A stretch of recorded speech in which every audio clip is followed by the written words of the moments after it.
Hola, ¿qué tal? Bienvenidos, yo soy Miguel Almaguer y pues el día de hoy vamos a hablar de una pregunta que nos hace llegar una niña de solo 3 años, Leonora, quien estaba viendo videos sobre música clásica con su padre y conociendo a los grandes autores, viendo todos los nombres grandes de la música clásica y se percató de algo que le preguntó a su padre y es la pregunta que llega a nosotros: ¿por qué no hay mujeres compositoras?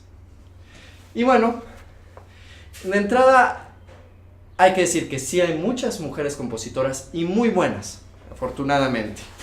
Hay una lista bien hecha por Wikipedia, la cual vamos a tener en la descripción del video, que lleva links de las biografías e incluso de la música de estas mujeres desde los primeros tiempos de la música hasta nuestros días, para los que quieran explorar y conocer más de lo que han hecho las mujeres en el mundo de la composición, puedan hacerlo con detenimiento. Lo que sí es que si pensamos en nombres, tal vez nos vienen unos cuantos: Clara Schumann, Hildegard von Giden, que bueno, pues fue toda una mujer del Renacimiento en la Edad Media, además de compositora, poetisa, científica, religiosa, mística. Podemos recordar tal vez en tiempos modernos a Sofía Gubaidulina, podemos recordar también a Cécile Chaminade, incluso muchas veces no ha habido oportunidades para el desarrollo idóneo y muchas de estas pues han tenido que ver precisamente con la presencia de las mujeres en algunos campos del desarrollo humano. Aún así, hay otros campos dentro de la misma composición donde tal vez podríamos recordar más nombres. Está la canción, únicamente con la canción popular mexicana podríamos decir, bueno, pues Leonor La China Flores, Consuelo Velázquez, María Alma, María Greber. Podemos ver que se intensifica un poco el nombre, la presencia de nombres femeninos en las listas. No sé, en la música del cine podríamos pensar en Rachel Portman, Anne Dudley, que ganó el Oscar por The Full Monty, o Shirley Walker, una gran compositora, Shirley Walker, que probablemente muchos no conocen, y es muy interesante su trabajo. Pero nuevamente, aunque hay algunos nombres ahí, son muchos menos que los hombres y sobre todo muchos menos los que recordamos en comparación con cuántas mujeres estuvieron trabajando en estos campos.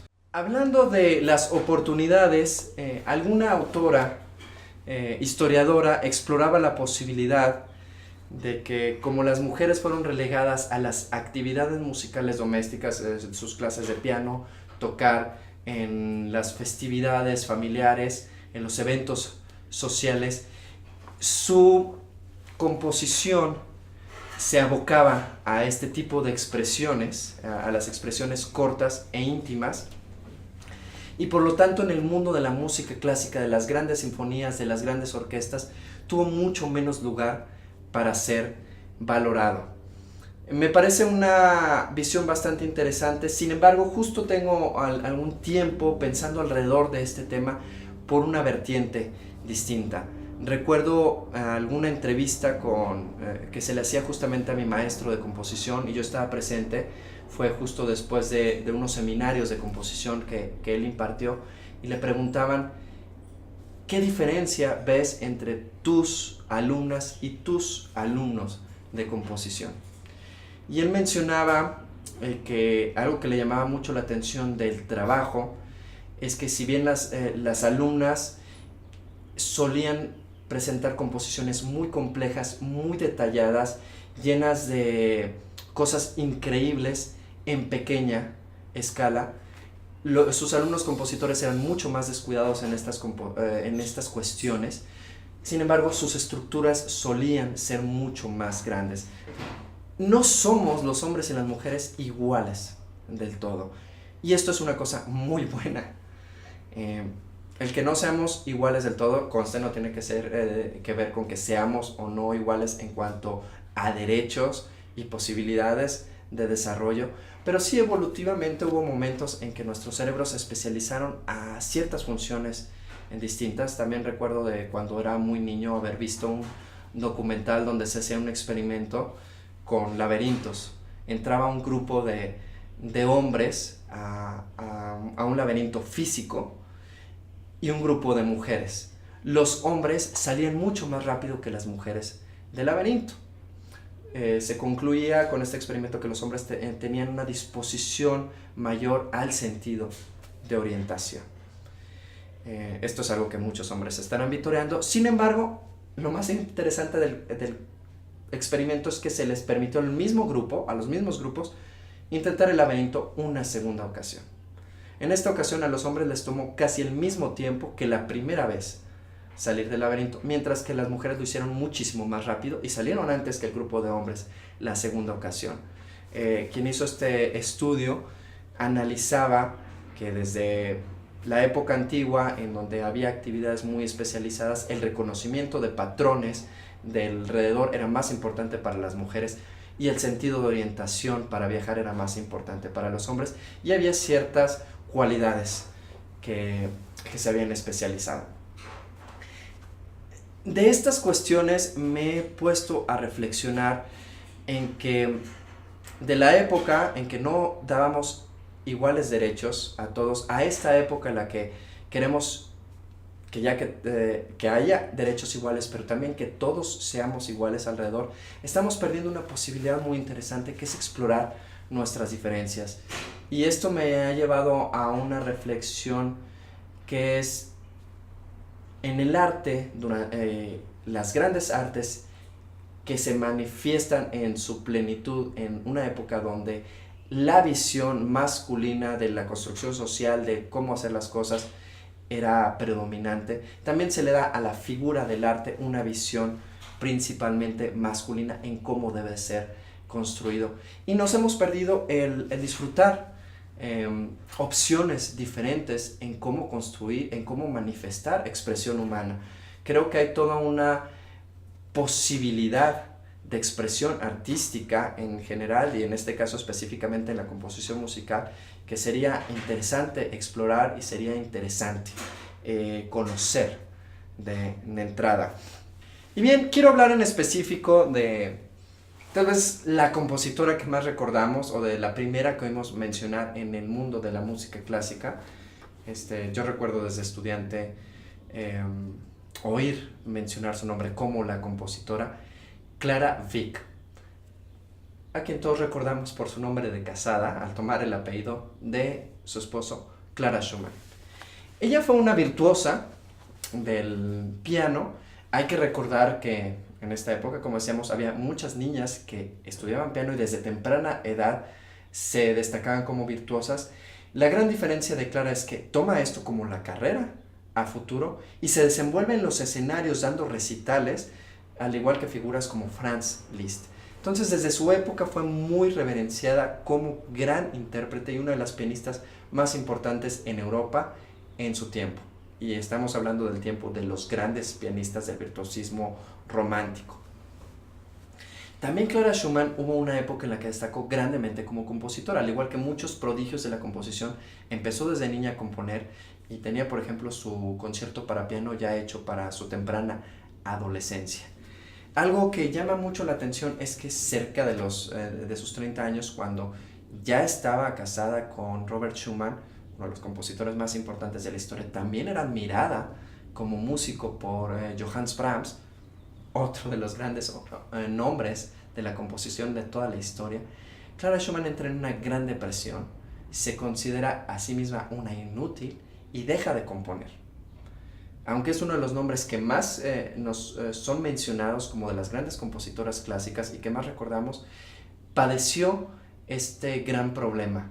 Y me pregunto al mismo tiempo si no tiene que ver precisamente con las posibilidades de las que hablaba en el segmento anterior y de tener que estar sucumbiendo a parámetros de evaluación diferentes a los parámetros de expresión que hubieran sido los escogidos por ella misma. Me gustaría pensar que los tiempos actuales son muy diferentes en cuanto a que las mujeres puedan tomar las decisiones de vida y de carrera más fácilmente. Obviamente no es así, obviamente todavía tenemos muchas cuestiones que solucionar, Sin embargo, me llama la atención que pega en el mundo de la composición mucho más de lo que nos gustaría pensar. De mi círculo cercano de amigos, compañeros, compositores a lo largo de la vida, de cerca de 50, tal vez entre 40 y 50 hombres que somos, únicamente 2 mujeres se perfilan en este grupo. De los alumnos que he tenido, de 17 alumnos de composición que tengo, únicamente una ha sido mujer. Entonces se me hace un porcentaje muy bajo en cuanto a lo que podría ser si pensáramos que las posibilidades se dan exactamente igual para todos. No sé si realmente es menos atractiva la composición en sí para las mujeres, porque en áreas similares de hacer un trabajo solitario, creativo, como sería la escritura o tal vez la ilustración, la pintura, el porcentaje de mujeres que conozco realizándose en estas áreas difiere grandemente. No sé si todavía la presión social sea muy grande, si todavía no creamos los medios para que las mujeres se puedan acercar, o mi tesis personal de que hace falta brindarle al arte otras posibilidades para apreciar la presencia femenina en el mismo y cambiar esta posibilidad. Pero la realidad que veo al día de hoy es que aún así hay muy pocas compositoras o mujeres ejerciendo la labor de la composición. Una gran muestra de la presencia de las mujeres y de la capacidad sobre la composición de las mujeres es probablemente el nombre Nadia Boulanger. Esta mujer francesa que nace a finales del siglo antepasado y que fuera la principal educadora de composición del siglo XX. Muchos de los más trascendentales nombres de la composición fueron sus alumnos. Podemos recordar tal vez a Wojciech Kilar, Walter Piston, Astor Piazzolla, Elliot Carter, Philip Glass, incluso John Williams o Quincy Jones. Fue una mujer que le transmitió conocimiento de composición a la mayoría de los nombres masculinos que cambiaron el siglo XX. Es interesante notar que entre sus alumnas pues casi no figuran mujeres. Probablemente esto tenga que ver con que ella misma dejó de componer por una gran depresión después de la muerte de su hermana, también compositora, Lili Boulanger. De ambas se pueden encontrar grandes obras. Ella deja de componer después de la muerte. Tal vez sea la razón por la que no tuvo tantas alumnas, pero también vemos que es menor la cantidad de mujeres que figuraron entre las personas que estudiaron con ella, pero ciertamente es una mujer que cambió la música del siglo XX a través de la educación de todos los hombres que hicieron los cambios importantes de la música. Digo, de ahí podemos partir de que la capacidad compositiva es innegable en la presencia de una mujer. Y bueno, para concluir, sea cual sea la razón de esta situación en que vemos menos mujeres y sabemos de menos mujeres en la composición, esperamos que el futuro permita un cambio, que sea realmente diferente y que cada vez podamos contar más compositoras. Incluso ojalá una persona como Leonora, que nos envió esta pregunta, sea quien en el futuro esté figurando en los grandes nombres de la composición. No sé si la verdadera razón es meramente social, si es algo más parecido a la tesis que a mí se me ocurría en estos días. Yo no he visto discriminación directamente en el círculo que conozco. No sé si se da en etapas más tempranas, pero ciertamente tenemos que cambiar esto y sobre todo darnos más posibilidades, más opciones para conocer el mundo a través de visiones artísticas de mujeres, de personas diferentes. Entre más